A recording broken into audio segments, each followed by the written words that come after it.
right, welcome back to the channel. Today's video is going to be on aluminum pickguards. Why do you use aluminum pickguard? That is an excellent question. There's a whole bunch of different schools of thought as to where a guitar sound comes from. I'm not even here to do any of that kind of debating, but if I were to put my 2 cents in, a pickup attached to aluminum yields a certain tone. Aluminum, as I'm sure you know, is an extremely different vibration transfer. Metal, plastic. Now, I'm not knocking this like testing for tone woods as some people do. My philosophy is this: if a pickup, which is capturing the vibration of the strings and such, is attached to plastic, I don't believe plastic is harnessing the vibration, not the same way as aluminum does. I believe that the pickup that is attached to this is receiving different data than it would be if it was attached to plastic.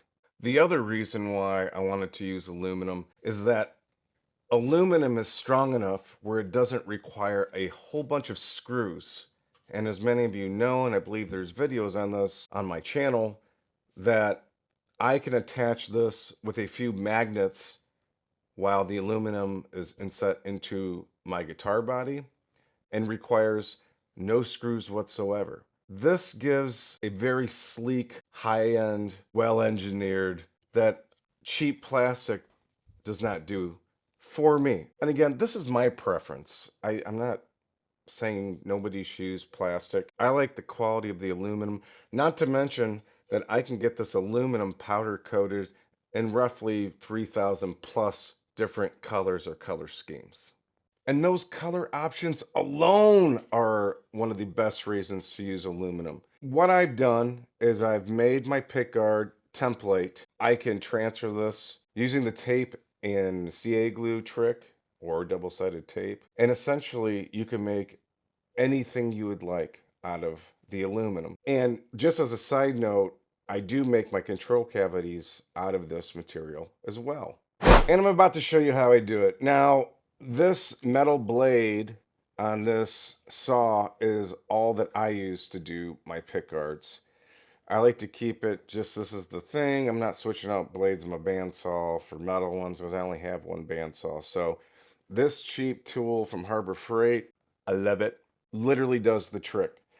And this is how I do it.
All right, so here we have it. And as you could see, the aluminum cuts really nice, just like wood. It's soft enough of a material. For me, I will always have a router bit that just does that.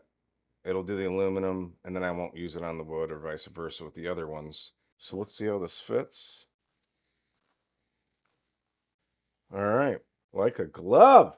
A little bit of sanding, but that is the way I like it. So this guitar is for a local rock and roller here. The reason why there's no pickup up here, other than it's pretty sweet, is that we have the Fishman system, which she will primarily be using So I'm going to turn this into basically an acoustic or an electric with an electric pickup on a 3-way switch. Yeah, I'm super stoked how this is coming out. Follow along for more parts of this build and many others. I am going to go finish building this guitar, and I hope you build one too.